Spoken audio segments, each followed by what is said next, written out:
Week 2, Cloud Infrastructure Compute, Part 1. Our objectives for this week is first to cover virtual servers.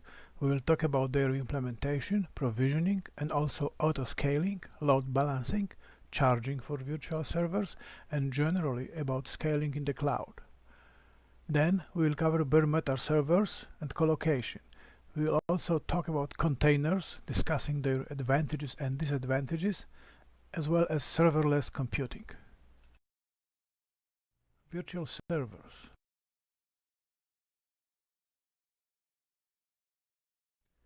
With cloud technology expansion, data center hosting cloud infrastructure became quite different from traditional IT computing centers. Cloud vendors are now constructing enormous buildings equipped with high-performance cooling and power facilities, which host racks and racks of standardized hardware servers and network and storage devices.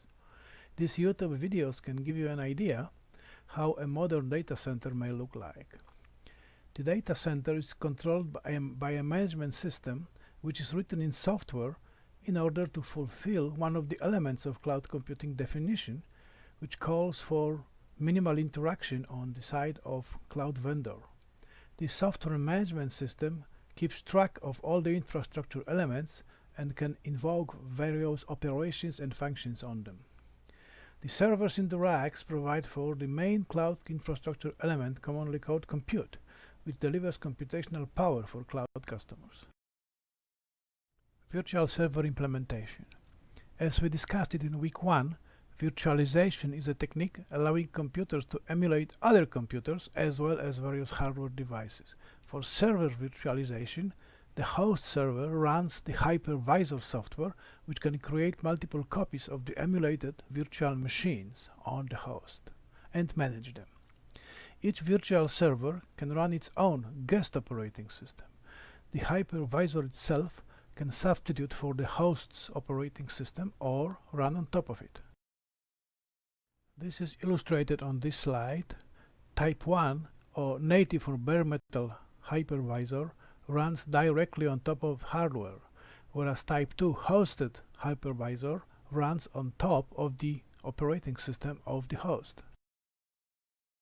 The central processing units of physical host servers in the racks are multi-core, which means that they contain multiple separate processing units within the CPU chip, or cores capable of running computer code. Each core may in turn be multi-threaded, allowing for execution of several separate threads of code control. The hyper-threading technology by Intel allows the hypervisor to see those threads as separate logical CPUs. Hypervisors allocate separate core threads, also called virtual CPUs or virtual cores, to virtual servers. They can also implement sharing of host servers' memory and attach disks among created virtual servers. Each physical host in the data center is equipped with multiple network interface cards, also called NICs, which can also be virtualized and shared among virtual servers. Add to it virtualization of network devices in the data center, like routers and switches, which connect to the server NICs, and each virtual server can get its own network connections and addresses. Also, the fact that servers are interconnected allows for creation of virtual local area networks of virtual servers. Visit this link for more information about server virtualization. Virtual server provisioning.